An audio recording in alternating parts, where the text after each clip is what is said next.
ভুলে যাওয়া ঘর, দ্য ফরগটন রুম। একটি ভয়ঙ্কর বাংলা 4 পর্বের গল্প। পর্ব 1, রহস্যময় দরজা। সায়ন অনেক বছর পর তার পুরনো বাড়িতে ফিরেছে। বাবা মায়ের মৃত্যুর পর এই বাড়িটি দীর্ঘদিন তালাবন্ধ ছিল। ধুলো জমে গিয়েছে, দেয়ালের পলেস্তারা ফাউল ধরেছে, কাঠের মেঝেতে গুঁড়ো হয়ে পড়া পোকামাকড়ের দাগ। সে ধীরে ধীরে বাড়ির প্রতিটি ঘর ঘুরে দেখছিল। ছোটবেলার কত স্মৃতি, কিন্তু আজ বাড়িটা কেমন জানি অদ্ভুত লাগছে, যেন কিছু একটা ওতো পেতে আছে। হঠাৎ সিঁড়ির নিচে একটা পুরনো আলমারি সরাতেই অদ্ভুত এক দৃশ্য চোখে পড়ল, একটি লোহার দরজা।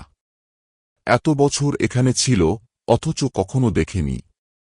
সায়ন কৌতূহলী হয়ে দরজার কাছে গেল। দরজায় কোনো হাতল নেই, কিন্তু তাতে একটা ক্ষীণ শব্দ, ফিসফিসানি। কেউ কি ভিতরে আছে? সে কাঁপা হাতে দরজায় ধাক্কা দিল। দরজাটা ধীরে ধীরে খুলে গেল।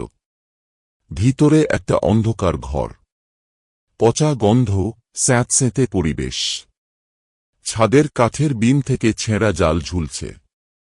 কিন্তু সবথেকে ভয়ঙ্কর ছিল ঘরের এক কোণে রাখা একটা চেয়ার।